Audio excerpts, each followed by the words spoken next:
তো বন্ধুরা, এই যে দেখো এখানে কচুটা কেটে নিলাম। এখানে 20 কচু আছে, আবার অন্য কচু আছে, তো দুটো একসঙ্গে মিলিয়ে নিলাম। আর এখানে নিয়ে আসলাম এই যে আম পাতা। এখন এই যে কুকারের মধ্যে আগে আম পাতাগুলি দিয়ে দেব।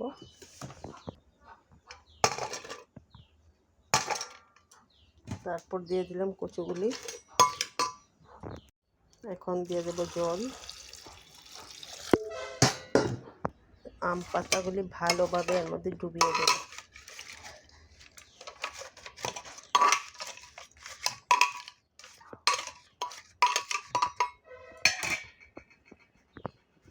বসিয়ে দিলাম, এটাকে একটু সিটি দিয়ে নেব চারপাশটা। এই যে এই দেখো এখানে মাছের মাথাগুলি আর কিছু মাছ নিলাম। এখানে শিং মাছও আছে, তো এগুলি বরফ ছাড়ানোর জন্য একটু জল দিয়ে রাখলাম। তো এই যে একদিকে ভাতটা বসিয়ে দিলাম, আর এটা এখন সিটি আসছে।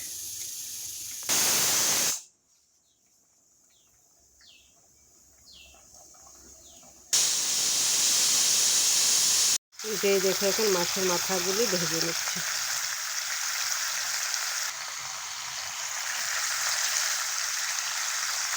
এই যে দেখো এগুলি সিদ্ধ হয়ে গেল, জলটা একেবারে কালা হয়ে গেল। তো এই যে দেখো এগুলি এখন মিক্সিতে পেস্ট করে নেব। তো এই দেখো বন্ধুরা, এটা যে সিদ্ধ করে তারপর পেস্ট করলাম, আমার মনে হয় একটা কণাও নেই এর মধ্যে। খুব সুন্দর হলো। তো টেকনিকটা খুব ভালো, তাই না? এই যে দেখো এখানে আছে আলু, তারপর গোটা রসুন, আর দেবো সঙ্গে কাঁকরোল। তো কাঁকরোলটা কাটা হয়নি। তো এখন এই যে তেল দিয়ে দিলাম। তো এগুলি আগে একটু ভেজে নিই। তো দেখো এখানে কি দিলাম। এখানে দিলাম গোটা রসুন, তারপর আলু, কাঁকরোল, পেঁয়াজ একসঙ্গে এগুলি একটু ভেজে নিচ্ছি। এখন দিলাম হলুদ, তো একটু লাল লাল করে ভেজে নেব। এখানে দেখো বন্ধু, এই যে এখানে দিলাম জিরার গুঁড়ো, তারপর আছে রসুন, আদা আর কাঁচা লঙ্কাগুলো একটু লাল লাল নিলাম, যাতে তরকারির কালারটা একটু লাল হয় আর কি। তো সেই জন্য আর একটু শুকনো লঙ্কা পেস্ট করা আছে, এটা ফ্রিজে রাখা আছে। এখানে পরিমাণ মতো সব কিছু নিয়ে নিলাম। আর ধনিয়ার গুঁড়া নেই, তো সেটা দিলাম না।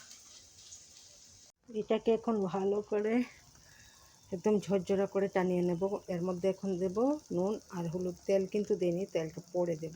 যখন একেবারে ঝরঝরা হয়ে যাবে তখন তেল দিয়ে আবার একটু ভেজে নেব।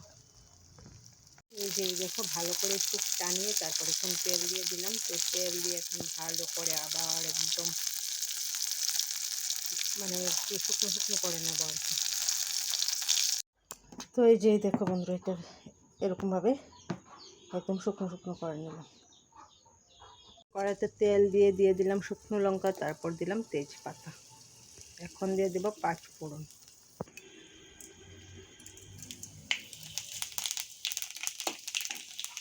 এই যে দেখো এখন দিয়ে দিলাম মশলাটা। এখন দেবো এতে নুন আর হলুদ, আর একটু পরিমাণ মতো দিয়ে দেবো।